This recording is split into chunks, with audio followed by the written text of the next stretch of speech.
The dining room glowed with the soft amber light of the chandelier, a gift from my husband, Walter, for our 25th anniversary.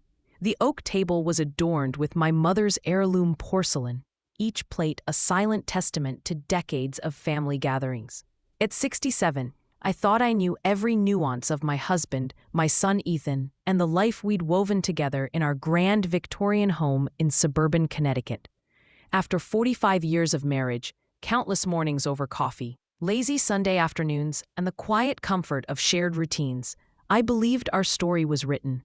I was mistaken. It was a crisp October evening when the cracks began to show.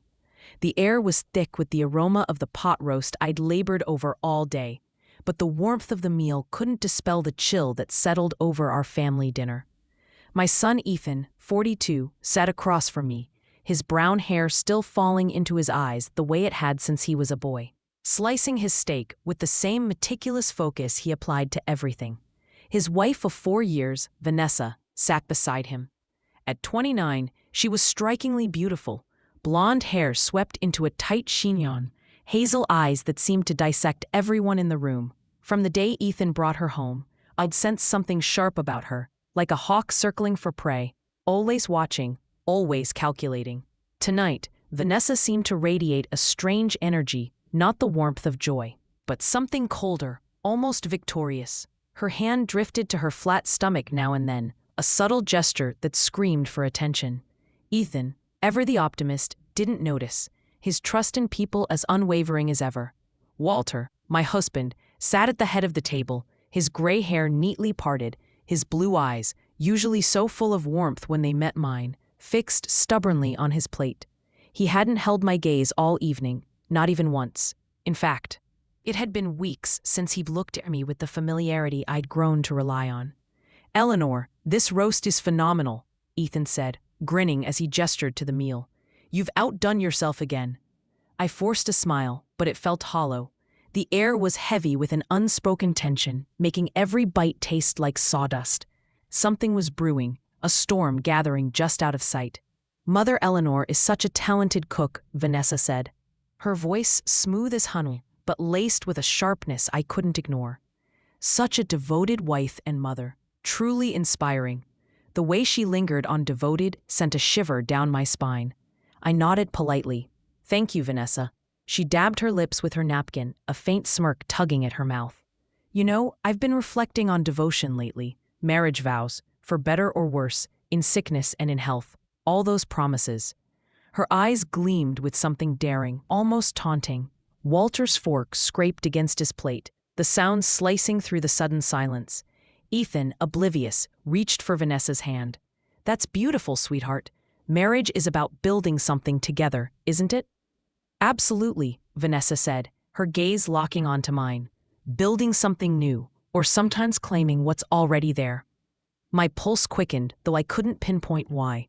The way Walter avoided my eyes. The edge in Vanessa's tone, it set off alarms in my head. Then, as the meal wore on, Vanessa leaned toward me during a lull, her breath warm against my ear as she whispered, "I'm pregnant with your husband's baby, you outdated old fool." The words hit like a thunderbolt. My heart stuttered, but somehow I laughed, a bright, clear sound that echoed through the room. "Don't worry, darling," I said, my voice steady despite the chaos erupting inside me. "It'll all be fine." Vanessa pulled back, her eyes narrowing with confusion. She'd expected tears, a scene, anything but my calm defiance. But as I glanced at Walter, still staring at his plate, a piece of my heart crumbled. The night carried on, but the warmth of our family dinner was gone, replaced by a cold certainty that nothing would ever be the same. The clink of silverware against porcelain filled the dining room, but the sound couldn't mask the tension that hung like a storm cloud. Vanessa's voice sliced through the quiet, sharp and deliberate. "I have news," she said, her hazel eyes glinting with something I couldn't quite name. "News that's going to change everything for our family." Ethan sat up straighter, his face alight with excitement. "What is it, honey?" Vanessa rose from her chair, smoothing her navy dress with a graceful hand. "I'm pregnant." The words landed like a sledgehammer. Ethan's face broke into a radiant grin, and he leapt up to wrap his arms around her. "Vanessa, that's incredible." He turned to Walter and me, his joy uncontainable. "Mom, Dad, you're going to be grandparents." I should have felt a surge of happiness, picturing tiny handprints and nursery rhymes. Instead, a cold knot tightened in my chest. Over Ethan's shoulder, Vanessa's gaze locked onto Walter, her expression not one of shared joy, but of sharp, triumphant calculation. "Congratulations," I said, my voice sounding foreign, like it belonged to someone else. Ethan, oblivious, moved to pour sparkling cider for a toast, his chatter filling the room with dreams of cribs and baby names. But Vanessa wasn't finished. As he stepped away, she glided around the table, her heels clicking softly on the hardwood. She paused beside me, leaning in as if to offer a warm embrace. Instead, her breath grazed my ear, and she whispered, "I'm carrying your husband's child, you outdated fool." The world spun. My fingers dug into the table's edge, knuckles whitening under the strain. Yet somehow, impossibly, I laughed, a clear, defiant sound that echoed through the room. "Don't worry, darling," I said, my voice steady, despite the chaos roaring inside me. "Everything will sort itself out." Vanessa pulled back, her eyes narrowing with a flicker of uncertainty. She'd expected me to crumble, to make a scene. My composure threw her off balance, but as I glanced at Walter, still avoiding my gaze, a piece of my trust in him withered. Ethan raised his glass, babbling about new beginnings, his happiness so pure it broke my heart anew. How long had this betrayal been brewing? How many lies had I been blind to? The rest of the dinner blurred past. I played my part, smiling, nodding. The doting mother-in-law, but inside I was unraveling.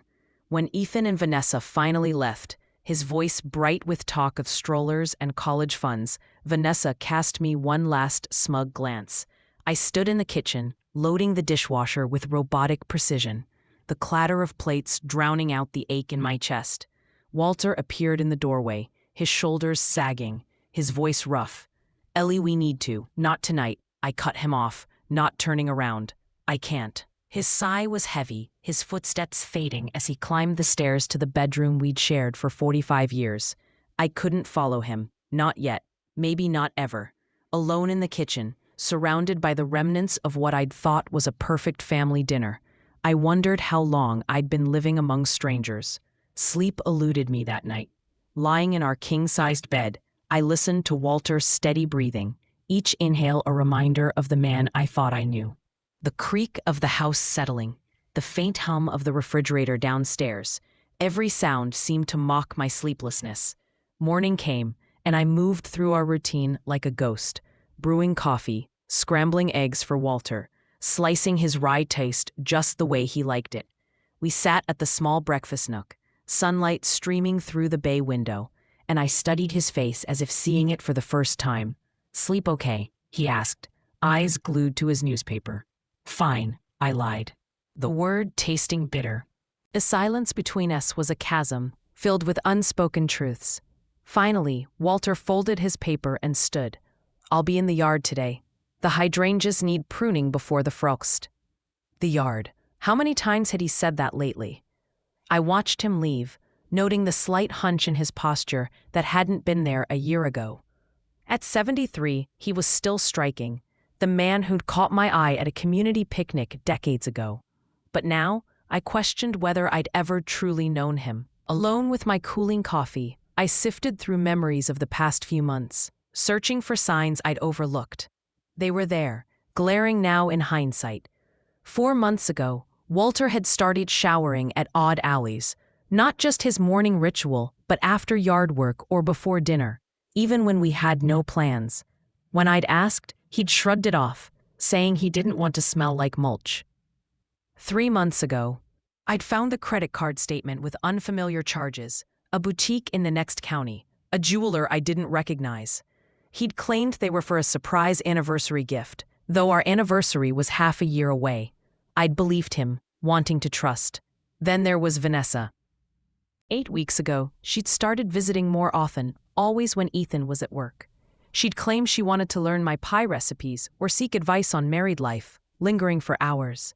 I'd catch her and Walter in hushed conversations that stopped the moment I entered the room.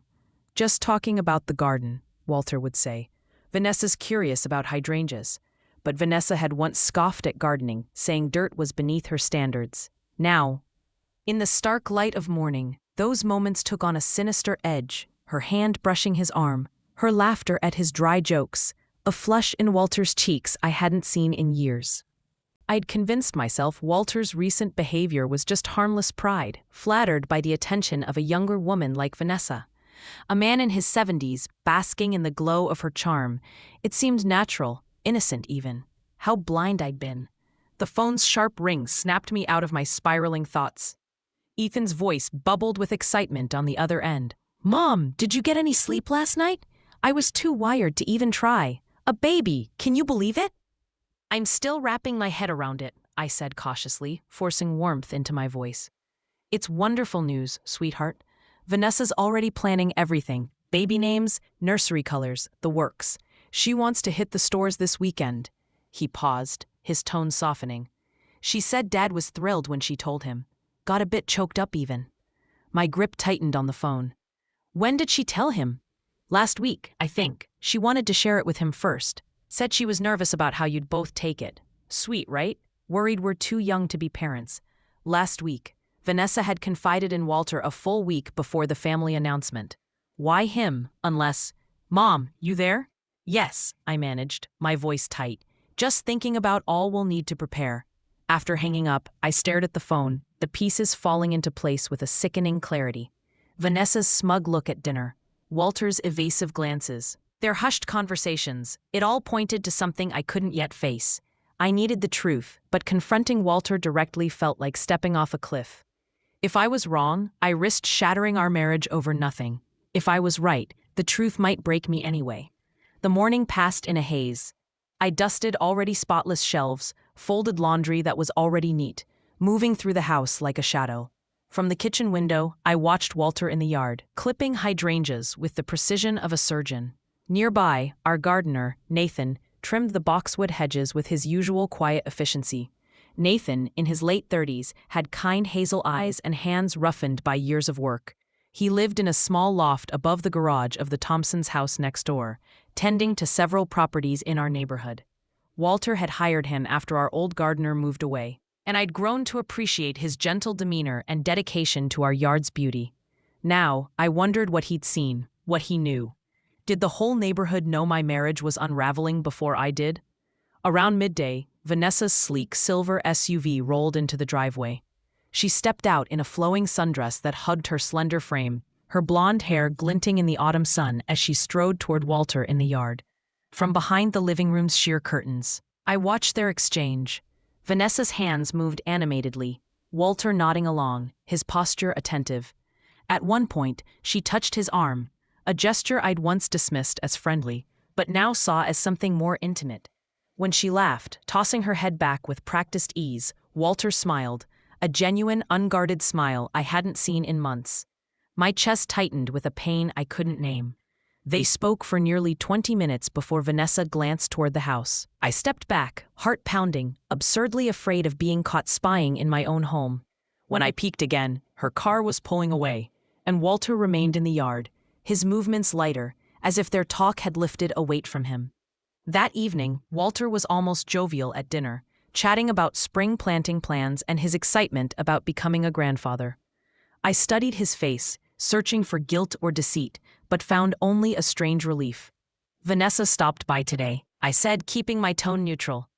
"Yeah," Walter replied, slicing his grilled chicken with steady hands. "Sweet girl. She's nervous about the baby, wanted some reassurance." "What kind of reassurance?" His knife paused for a fraction of a second. "Oh, you know, first-time mom worries. Will she be a good mother? Is the baby healthy? Normal stuff." But nothing about Vanessa felt normal. Her pregnancy, her whispered taunt, her private talks with my husband, they were pieces of a puzzle I was beginning to dread assembling. That night, as Walter slept beside me, I made a choice. I couldn't live in this fog of doubt, wondering if every glance, every touch was a lie. The truth, however painful, was better than this torment. Tomorrow, I'd start digging. Wednesday morning, after Walter left for his weekly cardiologist appointment, I climbed the stairs to his study, a room that had been his sanctuary for decades. The heavy walnut door groaned as I pushed it open, and I felt like a trespasser in my own home. The study was pristine, papers neatly stacked, books shelved by topic, his worn leather chair angled to catch the morning light. The air carried the faint scent of his cologne mixed with the musty aroma of old hardbats. I'd always respected his privacy, rarely entering without an invitation. Now I wondered what that respect had cost me. My hands trembled as I opened the top drawer of his desk. Pens, paper clips, business cards from plumbers and doctors. Nothing out of the ordinary. The second drawer held utility bills and letters, all mundane. In the bottom drawer of Walter's desk, buried beneath a pile of gardening journals, I found something that stopped my breath. Bank statements, not from our shared account, but from a checking account I'd never known existed. The statements spanned 6 months, and as I skimmed the entries, my confusion grew. Deposits appeared at irregular intervals: $4,000, $7,500, $10,000, with no clear source. Withdrawals, always in cash and round figures: $1,500, $3,000, $6,500, followed just as mysteriously. Where was this money coming from, and where was it going? My hands trembled as I snapped photos with my phone, the screen blurring as I struggled to keep steady. I replaced the statements exactly as I'd found them, closing the drawer with care, but a nagging sense lingered that I was missing a vital piece of the puzzle. The sound of tires crunching on the driveway jolted me to the window. It wasn't Walter's sedan, but Vanessa's silver SUV. She stepped out, dressed in dark jeans and a fitted sweater that accentuated her slim figure, heading not for the front door, but around the side of the house toward the backyard. This was my chance. I crept downstairs and positioned myself by the kitchen window where I could see the yard. Vanessa approached Nathan, who was raking leaves near the ancient maple tree. Their conversation was animated. Their ease with each other catching me off guard. I hadn't realized they were so familiar. The exchange was short but charged. Nathan shook his head repeatedly, his posture tense, while Vanessa pressed her point, her gestures sharp. At one point, she reached into her purse and pulled out a small envelope. Nathan glanced around nervously before taking it, tucking it quickly into his jacket pocket. Money. She was giving him money. But why? Walter handled all household expenses, including Nathan's pay. Before I could make sense of it, another car pulled into the driveway, Ethan's gray pickup. He climbed out, waving to Vanessa, who broke away from Nathan with a radiant smile. "Surprise!" she called, throwing her arms around him. "Caught you." Ethan laughed, spinning her playfully. "What brings you here, gorgeous?" "Just checking on the yard with Nathan," she said smoothly. "You know I've been curious about planting since the baby news. Maybe a little flower bed for the nursery." It sounded so reasonable, so innocent, but I'd seen the envelope, caught Nathan's wary glances. This wasn't about flowers. I slipped into the living room, grabbing a home decor magazine to feign nonchalance. They entered through the front door, Ethan's arms slung around Vanessa's waist, both glowing with what looked like happiness. "Mom," Ethan called, "look who I found scheming with our gardener." "Scheming?" I kept my tone light, my smile practiced. Vanessa's laugh was high and delicate, but it rang hollow. "I was asking Nathan about flowers for the baby's room. Maybe a little garden for our little one." Our little one. But the baby wasn't Ethan's, was it? "That's sweet," I said, my voice steady. "Nathan knows his stuff." "He's been so helpful," Vanessa said, her eyes meeting mine with a glint that felt like a challenge. "So understanding." The way she said understanding sent a chill through me, hinting at something deeper, darker. They stayed for lunch, Ethan bubbling with plans for the nursery, while Vanessa sat quietly, her gaze drifting to the window where Nathan still worked. She wasn't her usual poised self. Her glances were nervous, her movements restless, nothing like the confident woman who'd whispered her venomous secret at dinner. "Everything okay, honey?" Ethan asked, noticing her distraction. "Just tired," she said quickly. "Pregnancy hormones, you know." But it wasn't tiredness I saw in her face. It was calculation, worry, the look of someone whose carefully laid plans were fraying at the edges. After they left, I watched Nathan work for another hour. He seemed unsettled, his eyes flicking toward the house, the street, his truck parked at the curb. Whatever was in that envelope had shaken him. That evening, when Walter returned from his appointment, he was distant, pushing his food around his plate, lost in thought. "You okay?" I asked, echoing Ethan's earlier question. "Fine," he said absently. "Just thinking about the yard." Might need to redo the flower beds next spring. But his mind wasn't on flower beds. The lines around his eyes were deeper, his focus elsewhere. As we cleared the dinner dishes, the phone rang. Walter answered, and I watched his face pale as he listened. "Yes," he said softly. "I understand. Tomorrow night, I'll be there." He hung up, his hand lingering on the receiver. "Who is that?" I asked. "No one important," he replied, but his voice was taut, strained. "I've got an errand to run tomorrow after dinner," Walter said, his voice flat. "An errand? At night?" In 45 years of marriage, Walter had never been one for cryptic evening outings. The next evening, Thursday, I stood at our bedroom window, watching his sedan back out of the driveway at 7:45 p.m. He'd been distant all day, fidgety, his answers to my questions vague. When I pressed about his plans, he muttered something about picking up landscaping supplies. Landscaping supplies? Nurseries didn't stay open that late. 20 minutes later, voices drifted from the backyard. I peered through the curtains and saw Vanessa and Nathan near the garden shed, locked in a tense exchange. Even from a distance, Nathan's agitation was clear. His hands flailed as he gestured, while Vanessa stood with her arms crossed, her posture rigid. I couldn't catch their words, but their body language screamed conflict, a disagreement over something serious. Nathan threw his hands up in frustration and started toward his truck. Vanessa grabbed his arm, her movements sharp, urgent. They argued for a few more minutes before Nathan shook his head, climbed into his truck, and drove off. Vanessa stood alone under the glow of the security light, her face stripped of the sweet charm she wore for Ethan. She looked calculating, cornered, dangerous. When Walter returned an hour later, he was a shadow of himself. Retreating to his study without a word, the door clicked shut, and I heard the low, urgent hum of phone calls, his voice too muffled to decipher. I lay awake that night, staring at the ceiling, piecing together the fragments of what I'd seen. The secret bank account, the envelope Vanessa handed Nathan, Walter's mysterious call and late-night errand, the heated argument in the yard. None of it added up if this was just an affair. What if the truth was something far more tangled? By Friday morning, a gray drizzle mirrored my mood, but I woke with a resolve I hadn't felt in days. I was done with questions. I would follow Walter the next time he left, track his so-called errands to wherever they led. But first, I'd search Ethan's old room, where Vanessa often stayed during her daytime visits. Her secrets, I suspected, ran deeper than a pregnancy or infidelity. As Walter's car disappeared down our tree-lined street, claiming a trip to the hardware store, I climbed the stairs to Ethan's old bedroom. The room, once a chaotic teenage haven, had been transformed into a guest suite with soft gray walls and sleek white furniture. Vanessa had left her mark during her frequent stays, a cashmere scarf tossed over the dresser, a bottle of high-end moisturizer on the nightstand, a stack of fashion magazines by the window. I started with the dresser, sifting through neatly folded clothes and delicate jewelry, nothing out of place.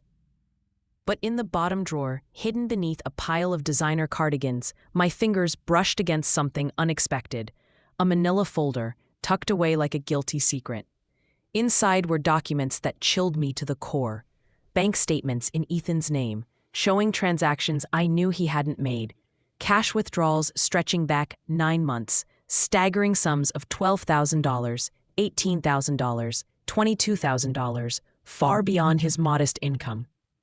There were credit applications for cards he'd never mentioned, loan agreements that would cripple his finances, and, at the bottom, a handwritten list in Vanessa's precise cursive. First National, $40,000. Capital One line, $28,000. Personal loan, N. Carter, $15,000. Emergency fund, $10,000. My hands shook as I photographed each page, my mind racing. This wasn't about an affair. This was about money. Vast sums Ethan didn't have. A sound downstairs froze me, the front door clicking shut. I shoved the folder back, heart pounding, and crept to the window. Vanessa's SUV was in the driveway, and she strode toward the house with her usual confidence. I hurried downstairs, reaching the kitchen just as she let herself in with the key we'd given her after the wedding. "Eleanor," she called, her voice dripping with false warmth. Hope it's okay I let myself in. I thought we could have a little chat. My throat tightened. Of course, I said, forcing a smile. Coffee? That'd be lovely, she replied, settling at the kitchen table like she owned the place. I busied myself with the coffee maker, every nerve attuned to Vanessa settling at my kitchen table with the ease of someone claiming ownership. When I turned, her hazel eyes pinned me, a faint smirk curling her lips. You seem on edge, Eleanor, she said, tilting her head. Everything okay? Just tired, I lied, setting a steaming mug before her. Rough night. She took a delicate sip, her gaze never wavering. I bet a new baby on the way can stir up all sorts of thoughts, especially when it's unexpected. Her tone carried a sharp edge, and I studied her face more closely. Gone was the sweet, doting wife she played so well. Today she seemed harder, her mask slipping to reveal something colder. Vanessa, I said carefully, can I ask you something? Of course, she replied, her smile too smooth. Why did you tell Walter about the pregnancy before Ethan? Her mud froze halfway to her lips. For a fleeting moment, something flickered across her face, surprise, or perhaps calculation, before the smile returned. I was nervous, she said, her voice silky.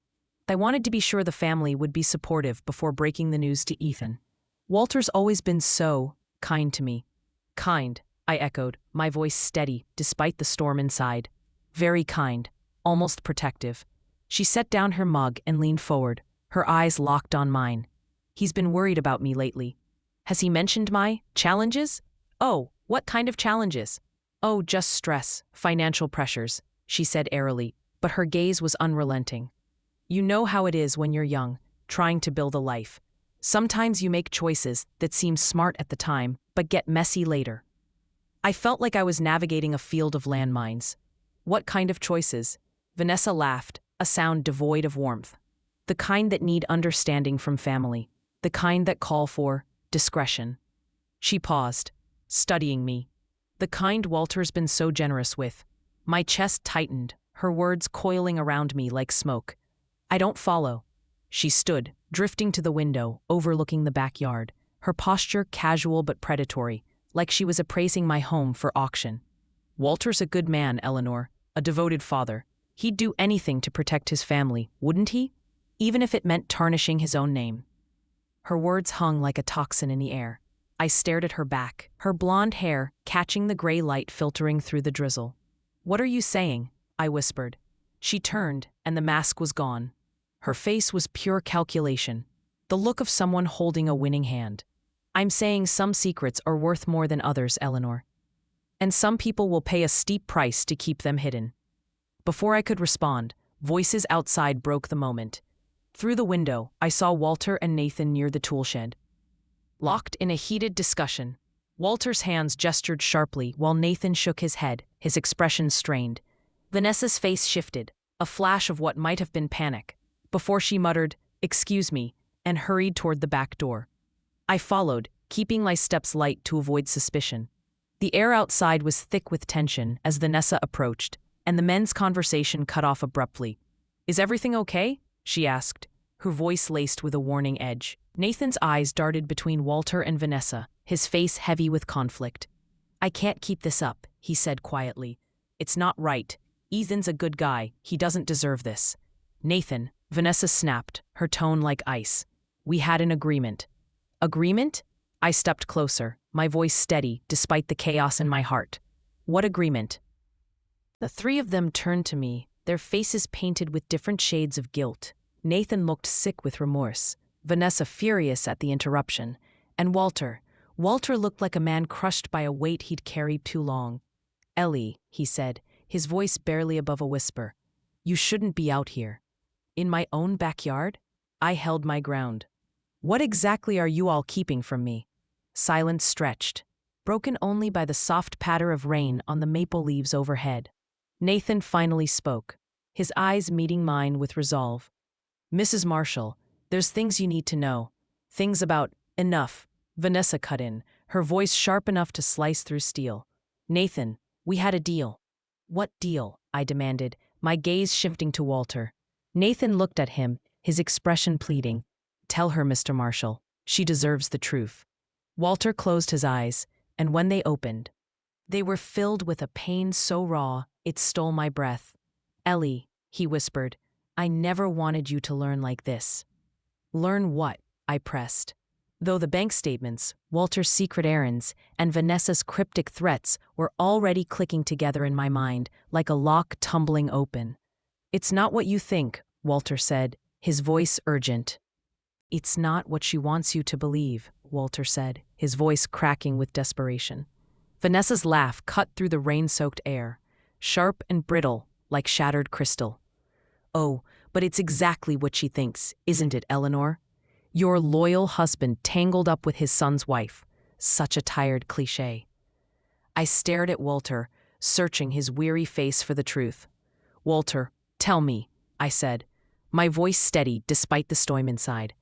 "I'm not having an affair, Ellie," he said, his words breaking. "I would never betray you." He glanced at Vanessa, his expression helpless. "But I can't explain without ruining Ethan's life," Vanessa finished, her smile cold and victorious.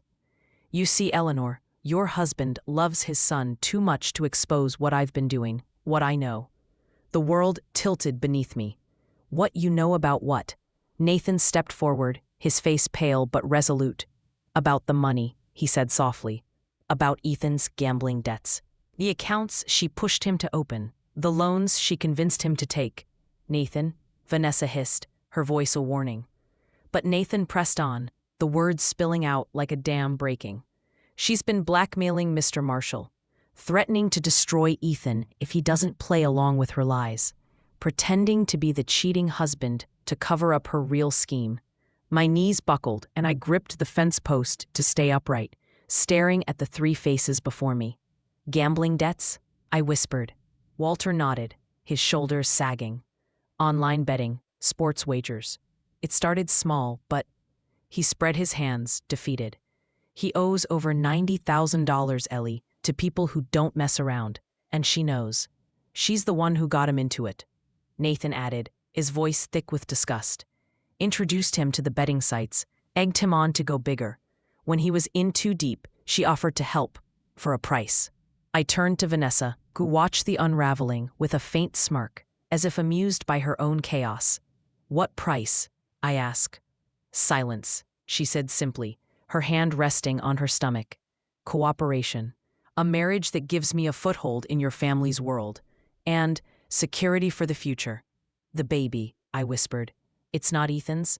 Nathan's voice was barely audible. "It's mine." The silence that followed was suffocating, the rain a faint hum in the background.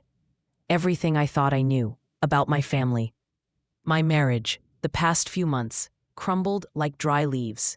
Vanessa clapped her hands slowly, mockingly. "Well, the secret's out now, isn't it? The question is, Eleanor, what are you going to do about it?" The confrontation left me reeling, as if I'd been struck by a freight train. Hours later, I sat in the living room, staring into space, trying to process the weight of it all. My son, drowning in gambling debts. My husband, blackmailed into a lie to protect him. My daughter-in-law, a master manipulator, carrying our gardener's child. And somehow, I had to find a way to navigate this without destroying everyone I loved. The next few days passed in a strange, suspended haze. Walter and I moved around each other like strangers, both aware the ground beneath us had shifted, but neither ready to face it. He tried to explain, approaching me with haunted eyes, but I stopped him each time. "Not yet," I said. "I need time to think." And think I did. About Ethan's hidden addiction, how I'd missed the signs, about Walter's sacrifice in playing the villain to shield our son, about Vanessa's intricate web of deception. But mostly, I thought about Nathan. He'd quit the next day, leaving a note tucked under a planter by the back door, his handwriting unsteady. "I'm sorry for everything, Mrs. Marshall. I never meant for this to happen. I'm leaving for my hometown. Please forgive me someday." I wasn't angry with Nathan. If anything, I pitied him, a pawn caught in Vanessa's ruthless game. The following Tuesday, fate handed me a key to unraveling it all. I'd avoided Ethan's old room, unable to face the financial documents I'd found. But that morning, I heard water running in the guest bathroom attached to it. Vanessa was here again, treating my home like her personal sanctuary. I waited until her footsteps faded downstairs, then slipped into the bathroom under the pretense of checking the faucet. It was a flimsy excuse, but I needed to feel some control in this chaos. The bathroom was spotless, as always after Vanessa's visits, her expensive perfume lingering faintly. But this time, she'd left something behind, a crumpled white envelope tucked behind the toilet, likely slipped from her purse. My pulse raced as I opened it, instinct screaming that this was significant. Inside was a single sheet from Precision Genetics Lab, dated 3 days ago. My hands shook as I read the cold, clinical truth.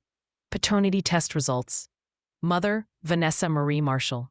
Unborn child via amniocentesis. Alleged father 1, Ethan James Marshall. Excluded, probability of paternity 0%. Alleged father 2, Nathan Thomas Carter. Not excluded, probability of paternity 99.6%. I sank onto the closed toilet seat, the paper trembling in my hands. Here was the proof. The baby wasn't Ethan's, nor Walter's, as Vanessa had claimed. It was Nathan's. But why a paternity test? If she planned to pass the child off as Ethan's, why document the truth? The answer hit me like a cold wave. Leverage. This was her insurance policy, a weapon she could wield to ruin our family whenever she chose, claiming Walter coerced her into the lie. Vanessa's plan was clear. She could paint herself as the victim, a young woman preyed upon by a powerful older man, holding the DNA test as her trump card to manipulate any outcome. Footsteps on the stairs snapped me out of my thoughts. I quickly folded the test results and slipped them into my sweater pocket. By the time Vanessa appeared in the bathroom doorway, I was calmly inspecting the faucet. "Eleanor," she said, her voice measured, neutral. "I didn't know you were up here." "Just checking the pipes," I replied, meeting her gaze in the mirror. "You know how finicky these old houses can be." She nodded, but her eyes were sharp, searching, as if trying to gauge whether I'd uncovered something I shouldn't have. "How are you feeling?" I asked, turning to face her. "With the pregnancy, I mean." "Fine," she said cautiously. "A bit tired. The doctor says everything's on track." "Good. When's your next appointment?" "Next week," she said, pausing. "Ethan's coming along. He's thrilled about the ultrasound." My heart ached for my son, his excitement so pure, built on a foundation of lies. "Vanessa," I said softly, "is there anything you want to tell me?" For a fleeting moment, her composure wavered, uncertainty, maybe even a hint of guilt. But then her cold, calculating mask snapped back into place. "Like what?" she asked. "The truth." We stood there, locked in a silent standoff. Two women who knew too much, but said too little.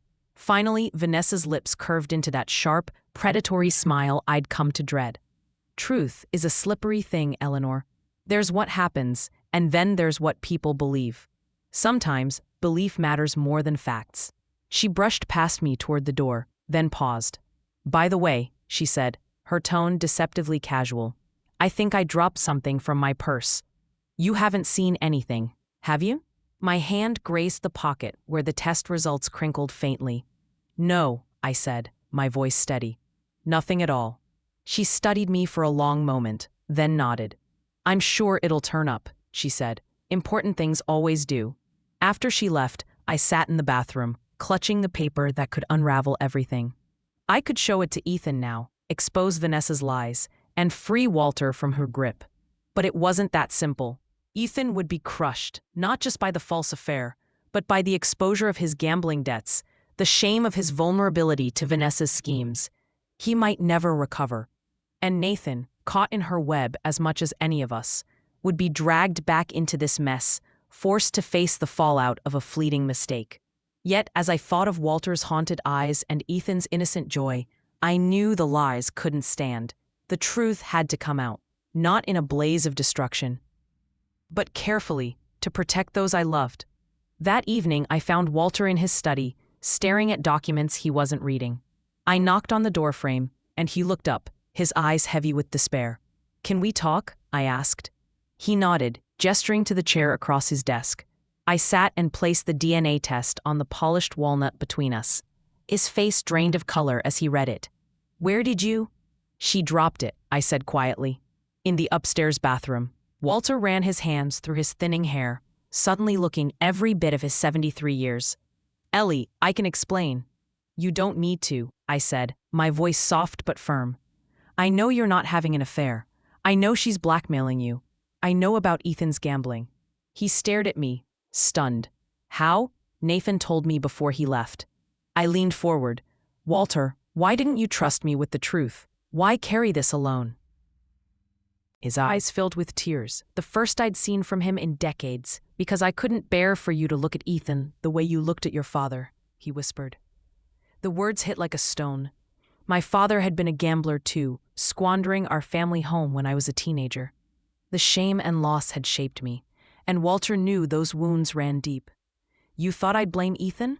I thought it would break you, he said, his voice raw. I thought I could fix it, pay off his debts quietly, get him help, make it disappear before you ever knew. But Vanessa found out. He nodded, his expression bleak. She pushed him deeper, encouraged every bet. Vanessa had trapped Walter by exploiting Ethan's gambling debts, offering to help if he played along with her fabricated affair. Why? I asked, my voice tight. What does she gain? Time, Walter said simply, his face etched with exhaustion. Time to cement her place in our family, time to make herself untouchable, and a story to explain why the baby doesn't look like Ethan. I glanced at the DNA test results on the desk, the stark truth in black and white. She was going to pin it on you eventually, wasn't she? Claim you pursued her, forced her into it, play the victim. Walter gave a bitter laugh. She's clever, Ellie, too clever. But not clever enough, I said, holding up the test results. She slipped up. His eyes flickered with a spark of hope. What's your plan? I stood, smoothing my sweater, a fire kindling in my chest. It's time for another family dinner, I said, and this time, I'll be the one with the surprises. The relief and admiration in Walter's eyes reminded me why 45 years of marriage was worth fighting for. I spent the next 3 days planning the dinner with the precision of a chess master. Every detail had to be flawless, the timing, the atmosphere, the moment of revelation to dismantle Vanessa's web of lies. On Thursday evening, I called Ethan and invited them for Sunday dinner. Just family, I said, infusing my voice with grandmotherly warmth. I want to celebrate the baby properly this time. Ethan was thrilled. That's amazing, Mom. Vanessa's been worried you're upset about something. This will mean so much to her. If only he knew. On Saturday, I poured myself into cooking Ethan's childhood favorites, slow-roasted brisket, garlic mashed potatoes, and a blueberry cobbler from my mother's recipe, the kitchen filled with comforting aromas. Evoking simpler times when our biggest worry was Ethan's unfinished math homework. Walter watched me work, his expression a mix of awe and unease. We'd stayed up late after I found the DNA test, plotting our approach. He wanted to confront Vanessa head-on, but I convinced him subtlety would be more effective. She thrives on chaos, I told him. She expects tears, accusations. We'll give her something she can't handle. Calm, undeniable truth. Sunday afternoon. I set the dining table with our finest porcelain, the set we'd received as a wedding gift, its delicate pattern a silent irony against the betrayal I was about to expose. Vanessa arrived in a flowing dress that accentuated her pregnancy, her hand resting on her small bump with practiced grace. She glowed with the confidence of someone who believed she held all the cards. Eleanor, she said, brushing a kiss on my cheek with feigned warmth, this smells divine. You've gone to such effort. No effort's too much for family, I replied smoothly, my smile unwavering. Ethan beamed, pulling out Vanessa's chair with the chivalry he'd learned from his father. Isn't Mom incredible? She could run a 5-star kitchen.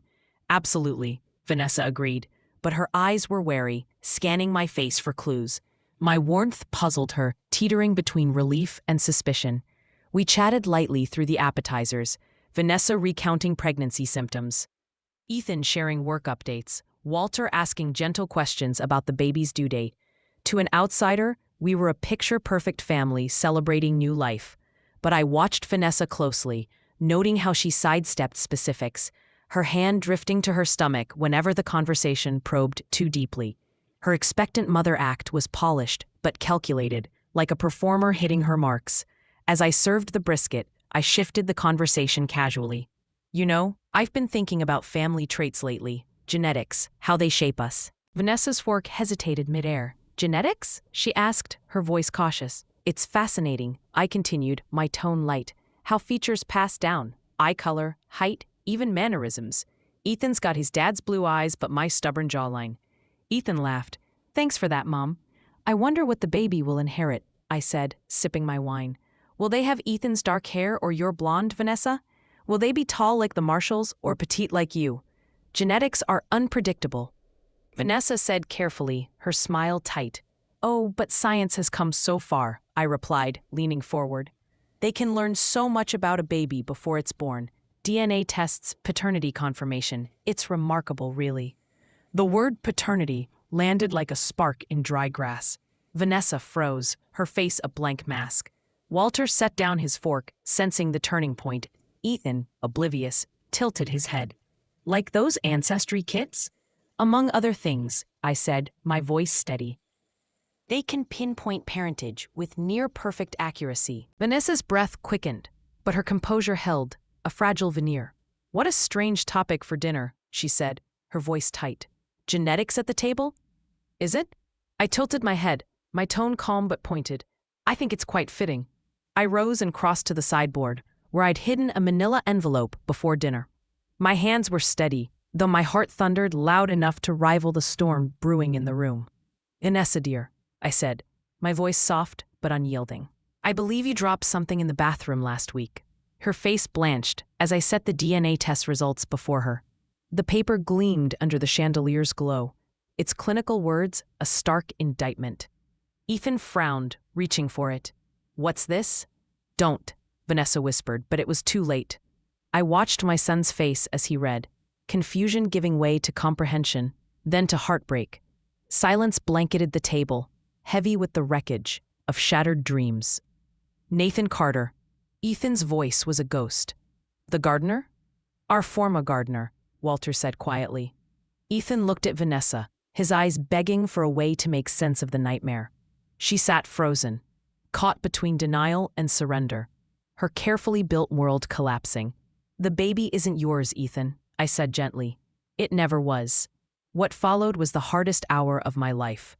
Ethan's face crumpled as the full truth hit. Not just the baby, but the gambling debts that had left him vulnerable. The manipulation Vanessa had wielded like a blade, using his shame to ensnare him. She tried to spin a desperate tale, claiming Walter had coerced her, exploited her vulnerability, but the lies rang hollow against the DNA test's cold clarity. You planned this, Ethan said, his voice slow, the pieces falling into place. You knew about my gambling. You pushed me deeper, used my shame to blackmail Dad into your lies. I was trying to help, Vanessa protested weakly. By burying me in debt? By dragging my father into your scheme? Ethan's voice broke. And Nathan? Was he just another pawn in your game? It wasn't supposed to happen, she whispered. I was lonely, and he was kind. So you ruined him too, Ethan said, his words heavy with disgust. Walter spoke, his voice weighted with months of silence. Son, I never touched her. I let you believe I was unfaithful to protect you from the fallout of your debts. I thought I could shield you. Ethan looked at his father, pain and gratitude warring in his eyes. Dad, you didn't have to. Yes, I did, Walter said. You're my son. But I shouldn't have trusted your mother with the truth. Trusted you to face your mistakes. The aftermath was swift and final. Vanessa packed her bags that night, her suitcases lined up by the front door like monuments to her defeat. She had no family to turn to, no friends untouched by her web of deceit. What about the baby? She asked, desperation in her voice as Ethan loaded her things into her SUV. You can't abandon your grandchild. The baby will be fine, I said calmly. I've spoken to Nathan's sister in Tucson. She's willing to take you in until the birth, help you start fresh.